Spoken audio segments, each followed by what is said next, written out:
Hey folks, we are back. We're back here in the beautiful downtown LJ. We got a rainy week ahead of us. It's nasty up here in North Georgia. We got a little light rain out there. It's supposed to be only in the 40s today, but this too shall pass, as they say. We've got good friends here. They're going to join me after the 9 o'clock hour. Both retired Marine veterans, active Toys for Tots. We celebrated a birthday party on Saturday night together, had a great time, and I look forward to having everybody out there meet Dale and Jim. Good buddies, great volunteers, and represent the Corps as it should be represented. I was given something the other night at the I want to share with you. I was given something the other night at the Marine Corps birthday ball, and this gentleman came around, and it's so fitting. The title is United States Marine. It cannot be inherited, nor can it be purchased. You and no one alive can buy it for any price. It's impossible to rent, and it cannot be lent. You alone and our own have earned it with your blood, sweat, and lives. You own it forever. So we'll hear a lot more from my friends and retired veterans, Dale Green and Jim Brumbelow. We touched a little bit in the first half hour about Trump going to Paris. He was invited. He joined some other world leaders over in Paris. I think Macron was the host. He had Chancellor Angela Merkel from Germany. I don't think Theresa May made it. She had another ceremony that she was attending, but it was in honor of 100 years of World War I. The 100 years. The end of World War I, the war that was to end all wars. And before Trump got on Air Force One, his administration set out some new rules to deal with asylum seekers. President Trump signed a new executive action which would not allow people who enter the United States illegally to ask for asylum, requiring anyone who wants that protection to petition at an official crossing along the southern border with Mexico. We need people in our country, but they have to come in legally, and they have to have merit, the president said. Well said. As he made another move to block those in an immigration caravan from Mexico getting close to the U.S. He told reporters they come into our country illegally, and it was clear that the new executive action signed by the president was issued with the caravans in mind, as the document started by addressing its possible approach to the border in coming weeks. And it reads, the United States expects the arrival at the border between the United States and Mexico of a substantial number of aliens, primarily from Central America, who appear to have no lawful basis for admission into our country. They're traveling in large, organized groups through Mexico and reportedly intend to enter the U.S. unlawfully or without proper documentation and to seek asylum, despite the fact that, based on past experience, a significant majority will not be eligible for or be granted that benefit. So his executive order goes on to say that if someone does not cross the specific spot that's been designed to try to determine whether they are qualified for asylum, they'll be immediately turned back and not even be eligible to come through that. So what he's done then, he said he must take immediate action to protect the national interest, maintain the effectiveness of the asylum system for legitimate asylum seekers who demonstrate that they have fled persecution and warrant the many special benefits associated with asylum, he added in the executive action.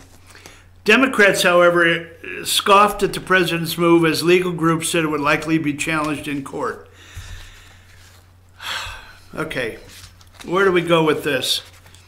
Before I get into the comments that were made over in Europe, I had a couple of videos that were sent to me that I think is very telling how this came about with the Democrats. They had a totally about face on their thoughts on how we should handle our borders.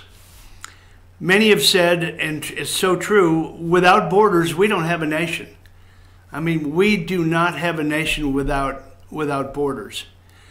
One of the things that President Trump ran on was build a wall. He's going to find a way to build the wall. And one of the points I wanted to make this morning in showing these two clips was, number one, how Poland, who has been a country that has suffered for years during the early 1900s, how they treat their borders now, and how over time the Democrats, including Obama and Clinton and the governor of California, have publicly made comments on how we should handle our borders and how that is totally flip-flopped, and what the predetermined outcome of why the flip-flop was made. Tucker Carlson, who's been under fire lately, he and his family have been under such unjust fire. I know a report came out about an incident at a country club, and it's just despicable, folks, what they're doing to some of these people who are expressing their First Amendment right and freedom of speech.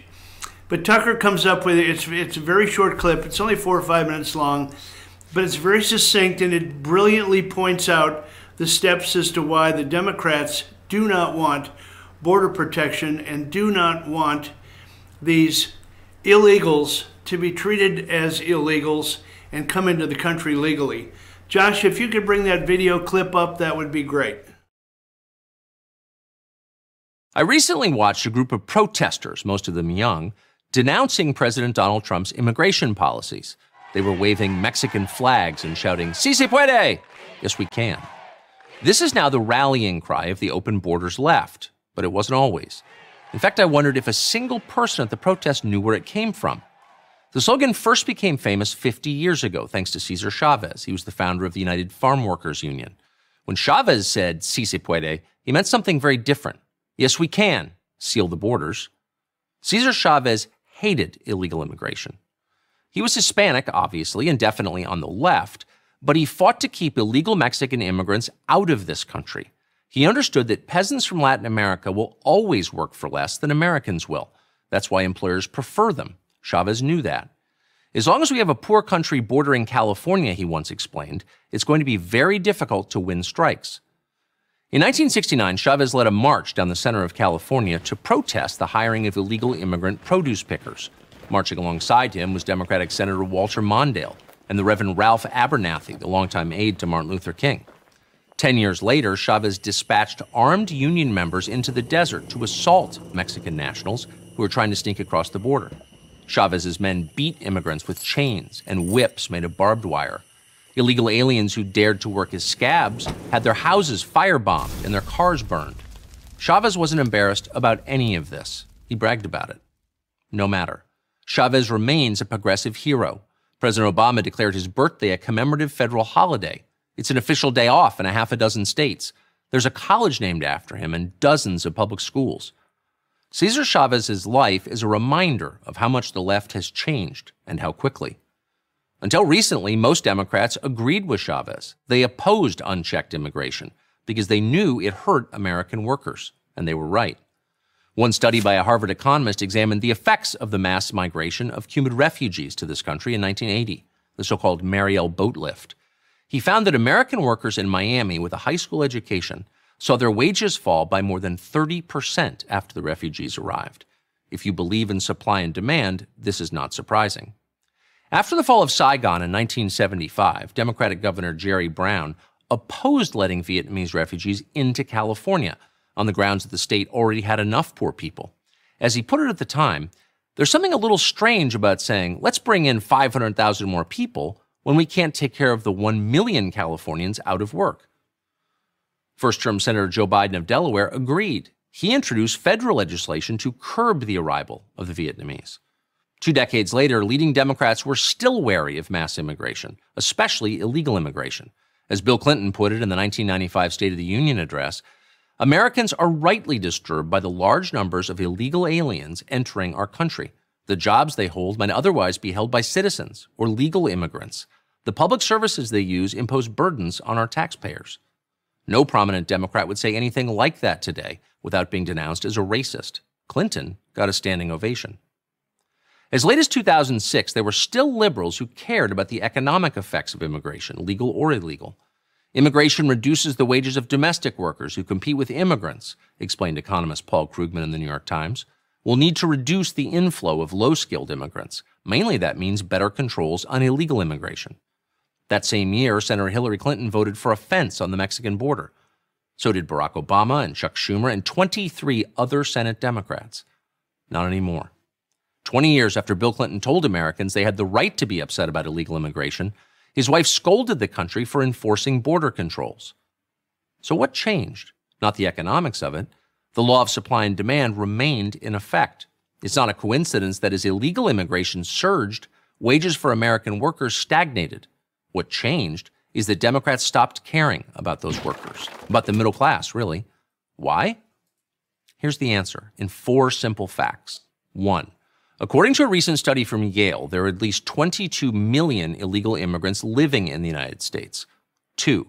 Democrats plan to give all of them citizenship. Read the Democrats' 2016 party platform. 3. Studies show the overwhelming majority of first-time immigrant voters vote Democrat.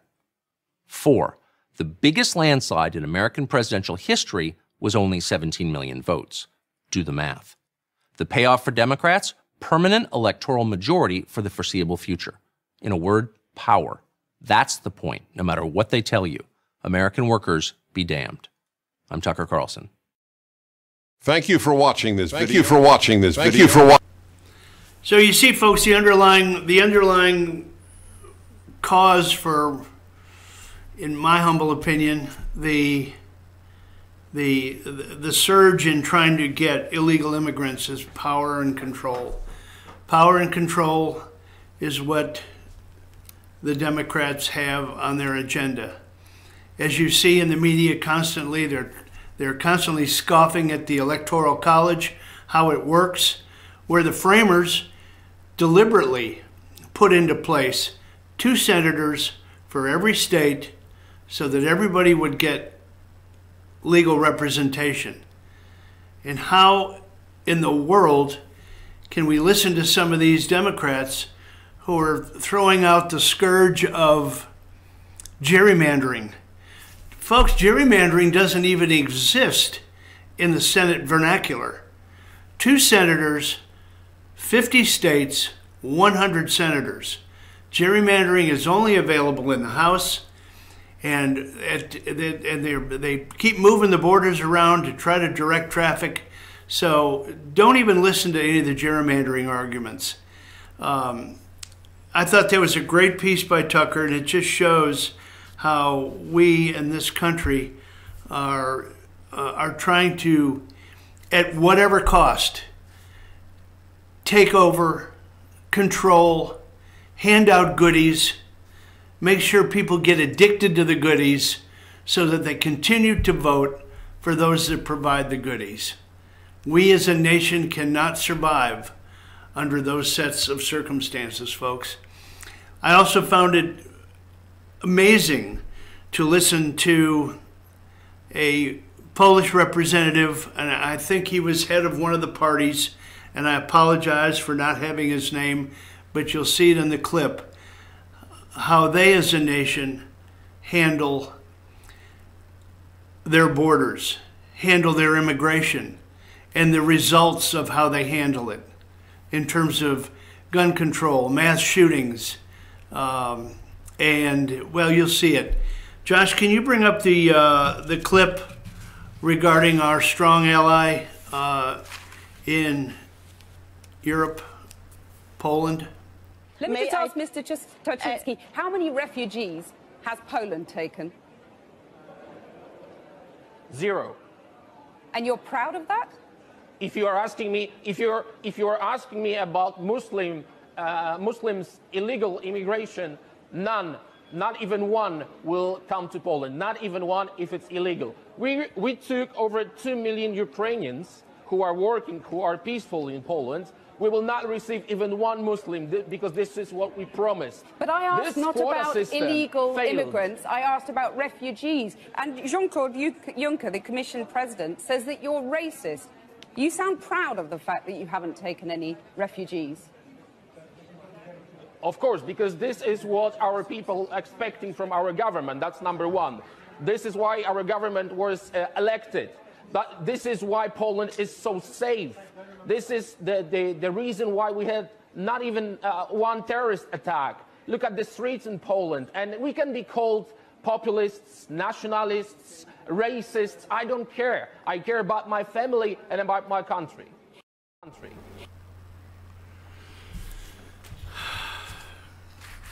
Great clip there to talk about how they handle their immigration situation in Poland. That was a piece. They were specifically talking about Muslim immigration, and then they went to illegal immigrants overall. And you see how how passionate the Polish people are, and the elected leaders that they put into place to channel their passion and make it felt at the borders. He talked about in that clip, he's accused of being a nationalist. President Trump attended the commemoration of the 100th anniversary of the end of First World War. His host, President Macron, launched an extraordinary direct political attack in what was supposed to be a celebration. What Donald Trump said a few weeks ago, he says, you know, they have a word, it's sort of become old-fashioned. It's called nationalist. And I said, really? We're not supposed to use that word. You know what I am? I'm a nationalist, Trump said. Okay, I'm a nationalist. Who could Emmanuel Macron have meant when he said this yesterday? Patriotism is the exact opposite of nationalism. Nationalism is betrayal of patriotism by saying our interests first, who cares about the others. We erase that nation. We erase what a nation holds dearest, what gives it life, what makes it grace, and what is essential, its moral values. So this came up on Steve Helton's show, and he said, okay, so Steve Helton, a Fox News contributor, on his show last night, which I thought was brilliant, he said, okay, let's take his words at face value. He said, patriotism is the exact opposite of nationalism. Think about that, folks. Look it up in Google.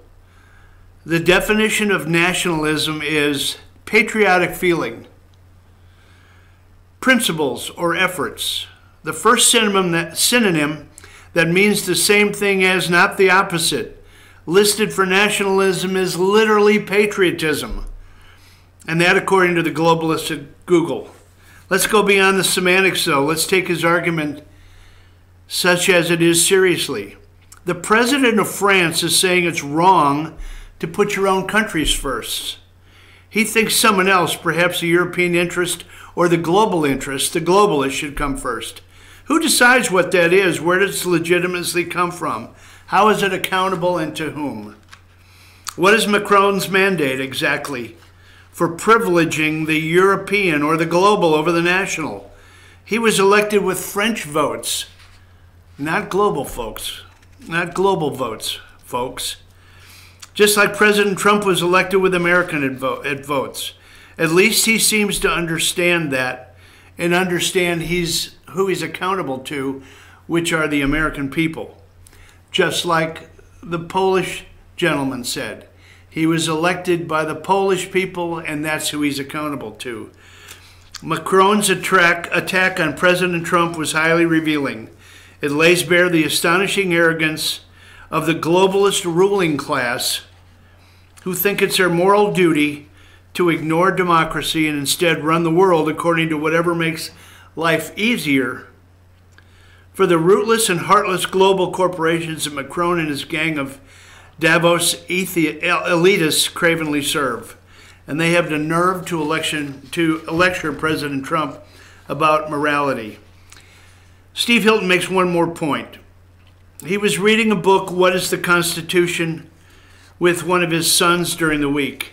It tells the story of the Constitution, and here's something that caught his eye. This is telling, folks. Some leaders like George Washington, James Madison, and Alexander Hamilton wanted the United States to be a strong nation with a solid central government. And that would oversee all the states. These leaders were called, guess what? Nationalists. So Alexander Hamilton was a nationalist. Perhaps that might convince the elites that there really is nothing wrong with putting your country first. In fact, it's the only truly democratic thing to do. Folks, you've seen for the last 2 years our president, President Trump, put this country first. He ran on that notion, he stands by that notion, and he demonstrates it every day in his actions, his executive orders, his tweets to his constituents, to his base, that dearly love the way he is conducting this country. With the new base of power that's currently been elected, we've got what I heard on this morning was a great description. We've got a base of Democrats now that are going to be using subpoena power to go after the administration. And it's going to sound like one hand clapping. Because at the end of the day, they're really not going to be able to do anything in the current state of the administration. They're going to make a lot of they're going to cause a lot of consternation, gnashing of teeth, and for what? They're not going to be able to impeach the president because the hold in the Senate is too strong. They're not going to find 60 senators to impeach. The framers of this country made a specific point of writing the impeachment rules in the Constitution such that it shouldn't be a politically motivated scheme to get someone out of power just because you don't like him. They haven't liked the Democrats have not liked President Trump or what he stands for the last 18 to 24 months. And they'll continue to do that through 2020 and hopefully into the election past when Trump becomes president for a second term. So he made a very, very strong case for veterans, for the service that they've given our country, and that's why we devoted this day, Veterans Day, the legal federal holiday, to our veterans. And that's why I thought it was compelling to show you those pieces and to just kind of bring back into focus what, in my humble opinion, what this country should stand for and what Trump is trying to accomplish as being labeled a nationalist. If he's a nationalist, that's what I want to be. So we're getting close to our 9 o'clock break. We've got our guests here. I so much look forward to sharing what all these little decorations on the desk mean. We're going to be joined by Dale Green and Jim Brumbelow. These gentlemen have proudly served our nation as Marine Corps. They are Marine Corps veterans who have proudly served our nations. We're going to talk about and show you some pictures of a birthday bash that we had. We're going to talk about Marine Corps birthdays in the past. I know that each gentleman will bring a couple of great stories. They're going to talk about their past. We'll talk about the birthday, and then we'll get into something that's extremely important to the North Georgia counties and to the counties all across this land, and that's our Toys for Tots. Toys for Tots are just an unbelievable, worthwhile organization that fills a void in so many of these children's lives at Christmas time, during the holiday times. They'll tell us this morning how they become certified as a group by the national organization. Tell us a little bit of history of it. I think it's been around 70, 71 years, something like that. I think it was founded in 1947. I'm not the expert. We brought the experts in to share with you. And Josh, again, will take us to break after this first hour. It seemed to have gone pretty fast. I was a little bit nervous that it wouldn't fill, but I had a good time. I hope everybody out there had a good time. I know in the second hour you'll have a good time when you meet my friends Jim and Dale. So let's take us to break, show a little pause for the cause, show some support for our local sponsors in our 10, 11 county area that we cover. Brian, once again, is out this morning on special assignment.